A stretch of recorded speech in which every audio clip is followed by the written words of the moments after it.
of these men. It says, now the sons of Eli were corrupt. And this is the phonetical spelling of the word corrupt, and this is what corrupt means. Having or showing a willingness to act dishonestly in return for money or for personal gain. And in this case, it's personal gain. They're being dishonest so that they can benefit from what the Lord had stipulated should be done differently.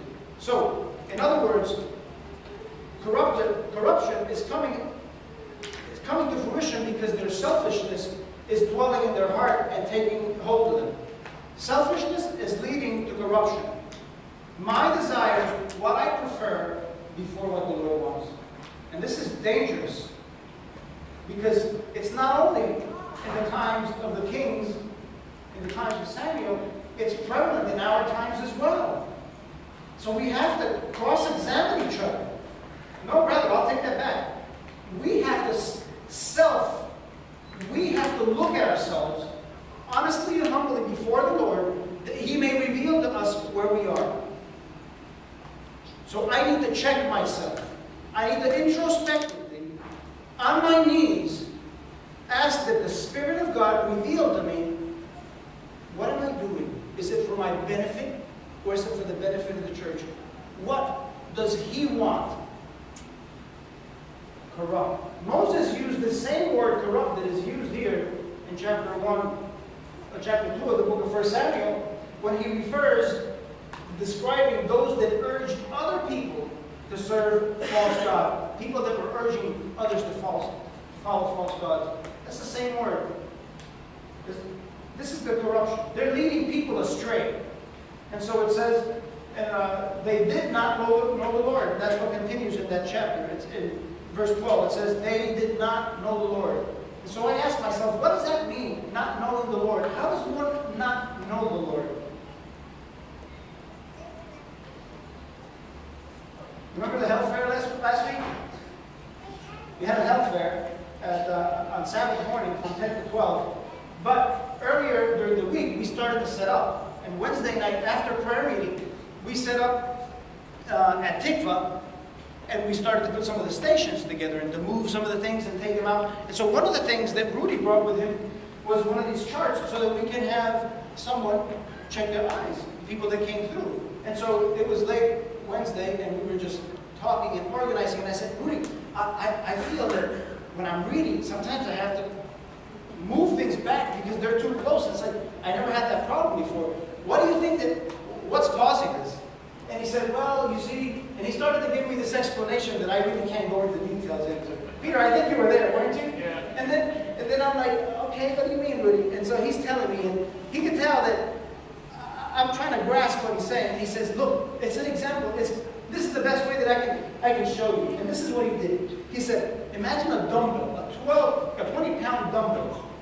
He says, imagine that you grab a dumbbell. You're stressing your eyes so much so that you can see. It's like taking a dumbbell and not doing a complete curl.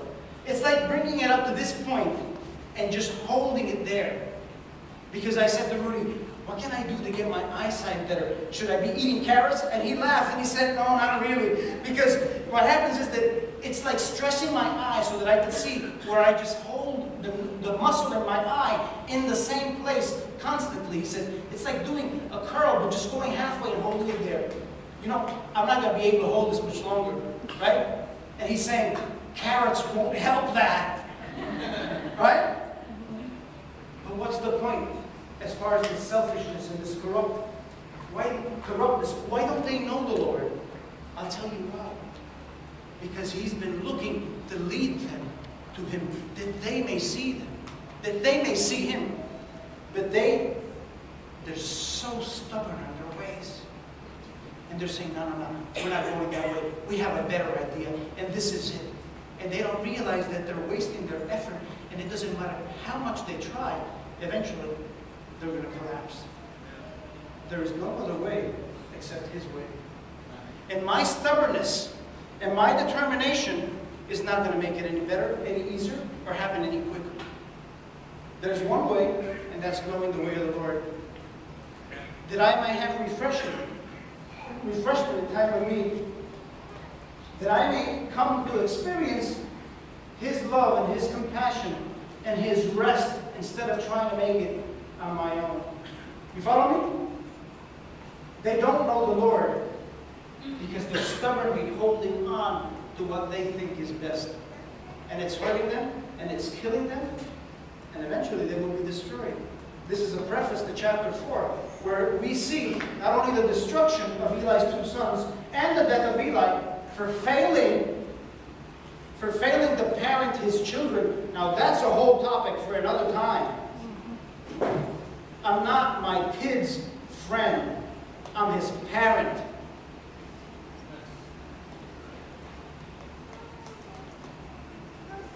And so they're failing to recognize that. They can't love the Lord because although they've been around Him, although they have been exercising the sacrifices, although they are familiar with Him, they have confused familiarity with love. And listen, we spend a lot of time around each other. But we're a small church.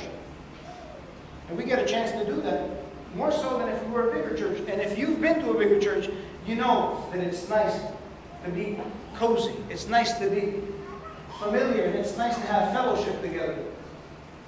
But let's not abuse each other because we spend a lot of time together. Let's learn to love each other. Let's not mishandle or speak wrongly about the things that Scripture tells us because we're familiar with them, because we have the book, or we have 5 copies, or because we read it.